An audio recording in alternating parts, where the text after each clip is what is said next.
The world of The Witcher 3 Wild Hunt is beautiful and terrible and mad.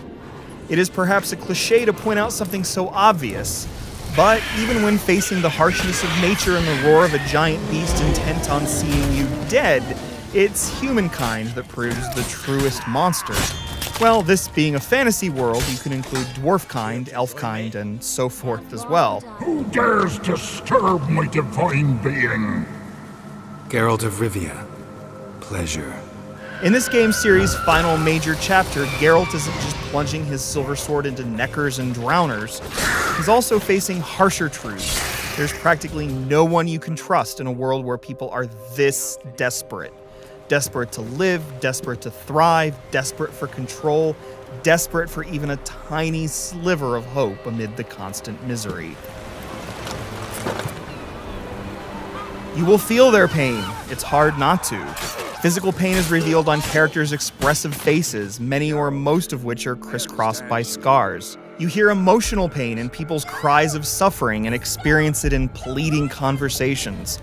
Even the simplest killing contracts, which see you slaying screeching wraiths and flying behemoths, are not so simple.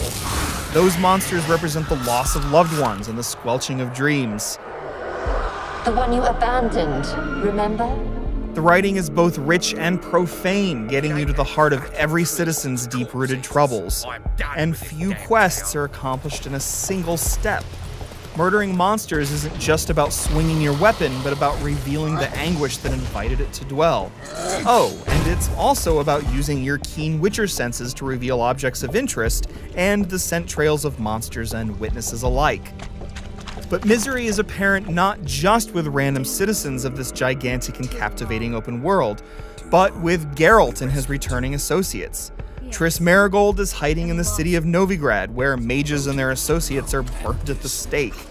The bard Dandelion is God knows where, and solving the mystery of his whereabouts is no quick task. You are reunited with former lover Yennefer, who was only mentioned in previous games, and she's as racked by grief as you are by the disappearance of Ciri, the young woman the two of you raised as your own. Ciri is at the heart of this story, though finding her is only part of your primary goal. How awful and wonderful all of these struggles turn out to be. The Witcher 3 is one of the best open-world role-playing games ever made, sullied mainly by the bugs that occasionally intrude. You might break a particular quest by performing tasks in an unexpected order, or run into a hard crash or two, or notice a number of visual glitches. I'd say The Witcher 3 falls within acceptable bounds when it comes to the bugs and occasional performance quirks of a giant open-world RPG, though of course your mileage might vary. But what are these elements in light of such an achievement? It's a lush and terrible world out there, and while icons on your map lure you to them to see what treasures and secrets might be found there, it's the very thrill of discovery that pulls you into the wilderness. Every derelict temple, every circle of worshippers, every cave mouth cries out to be explored, in part because none of these things could be accused of copy-paste design. Sure, the basics boil down to killing, retrieving, and activating your Witcher senses, but even the smallest of adventures have a sense of uniqueness. And the treasures are numerous enough that you look forward to seeing what weapon diagram or hastily scribbled letter you might find, a letter that leads you to even more loot and uncovered secrets.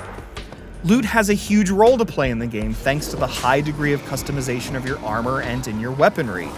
Different armor sets in particular are a joy to uncover, making Geralt look more and more hardened as you progress. The Witcher 3 also benefits from its hugely expanded potion system, which allows you to quaff potions during combat, though of course Witcher potions are dangerous and Geralt can only have so many in effect before he succumbs to their toxicity. Suffice it to say that the game is huge. I spent close to 100 hours with The Witcher 3, yet my map was still loaded with stuff to do, and luckily you get the chance to pursue those quests and monsters after the credits roll. Of course, big isn't necessarily a good or a bad thing, it's just a thing. But this world is aching with violent beauty, begging you to take in every nook.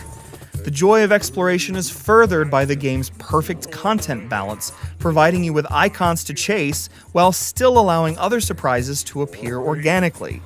In this way, both you and the world get to breathe, and the intrigue builds naturally. Every quest is a story of sadness or triumph waiting to absorb you, asking you to make decisions that change the landscape in small and large ways. You won't always know what the consequences are. Some decisions have noticeable game-altering repercussions, while others barely divert your gaze. But the consequences are there, and you often notice them, even though the game doesn't go out of its way to call them out and force you to admire them. Don't get me wrong, I'm grateful, but everything I had, I just lost. You need to pull out both your steel and silver swords from time to time, whether to fight off bandits or bruisers of the political factions you piss off, or to destroy the incredible-looking monsters that plague the land. The Witcher 3's combat is more fluid than The Witcher 2's, and the branching upgrade paths make magical signs far more important and enjoyable to perform than before by diversifying and altering their behavior. The game is also noticeably easier than its predecessor, and because it's so easy to outlevel story quests by getting caught up by side quests and monster contracts, you should probably considering choosing a difficulty setting one notch higher than you normally would. But even when things get easy, the combat is always satisfying due to the crunchiness of landing blows, the howls of human foes scorched by your Igni sign, and the fearsome behavior of necrophages, wandering ghosts, and lumbering werewolves. The Witcher 3: The Wild Hunt is incredible. It may be filled with non-humans, but it tells a remarkably human story, even as the world's politics bubble and burst around you, on scales both big and small. Where The Witcher 2 sort of sputtered to a halt, The Witcher 3 is always in crescendo, crafting battle scenarios that constantly one-up the last. And in between those battles, you get caught up in the heartbreaks and the triumphs, and the never-ending conflict between the sacred and the profane. That a video game can capture the violence of battle is no surprise. That it can so movingly depict the life-shattering tragedies and messy opportunities that arise in vicious times is The Witcher 3's greater victory.